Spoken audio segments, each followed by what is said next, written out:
which is beliefs as self-fulfilling prophecies. This, I must say, this topic ignited my imagination when I was a kid, when I thought about it, when I was an athlete. And that's when I understood the power of the mind. And that's what piqued my interest in psychology. And I want to start with a story, a specific story that in many ways I can see as the first story, psychological story that I heard, or the story that I heard that brought home to me the message of how important psychology is to well-being and to success. And success as a 14-year-old squash player was the most important thing in my life. And the story is of Roger Bannister. Just so I get a show of hands, how many people have heard of Roger Bannister? Okay, a handful. So, those of you who have can hear it again. Roger Bannister was a runner. He ran the mile. And until 1954, running the mile in under 4 minutes was considered impossible. In fact, doctors proved that 4 minutes for the mile was the limit of human ability. Physiologists ran tests proving scientifically that the limit of human ability was running the mile in 4 minutes. You could not go below that. And runners proved, the doctors and the scientists proved that they were right, and ran the mile in 4 minutes and 2 seconds, 4 minutes and 1 second, but no runner could run the mile in under 4 minutes, ever since the mile was actually timed, or they started to time runs. It was impossible. Doctors, scientists showed, runners, athletes, the top ones in the world, proved that the doctors were right. And then came along Roger Bannister. Roger Bannister said, it is possible to run the 4 minutes, and in fact, I'm going to do it. Now, when he said it, he was a medical doctor at Oxford University. He was a good runner, top runner, but nowhere near the 4-minute mark. His best time was 4 minutes and 12 seconds. And of course, no one took him seriously.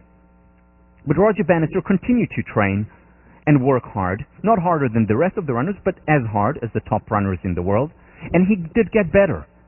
In fact, he broke the 4 minutes and 10 seconds mark, 4 minutes and 5 seconds mark, and then he got to 4 minutes and 2 seconds and stopped, like everyone else.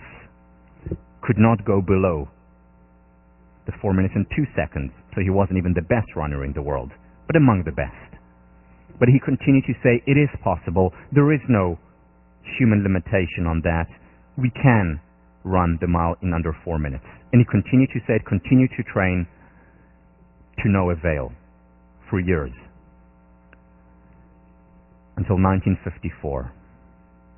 On the 6th of May, 1954, on his home turf at Oxford University, Roger Bannister ran the mile in 3 minutes and 59 seconds.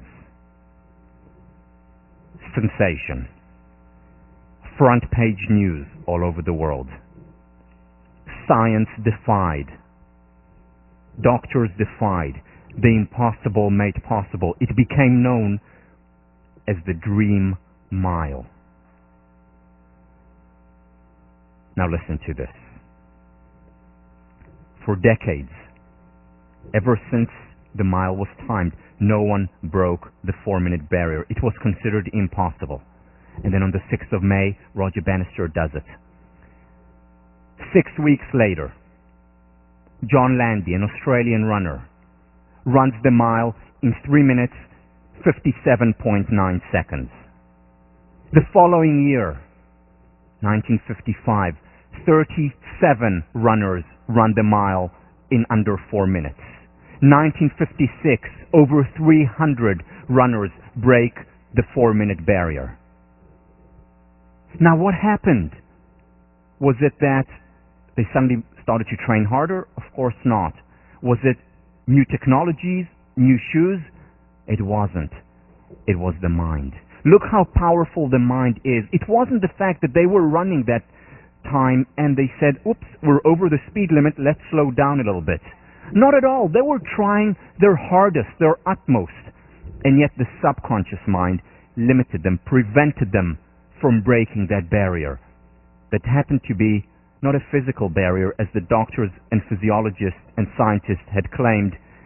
It was a mental barrier. And what Roger Bannister did was break down the fort, the mental, psychological fort.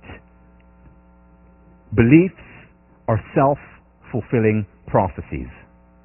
Very often they determine how we perform, how well or how poorly we perform. They often determine how good or not so good our relationships are. They're the number one predictor of life success as well as well-being, as we'll talk about.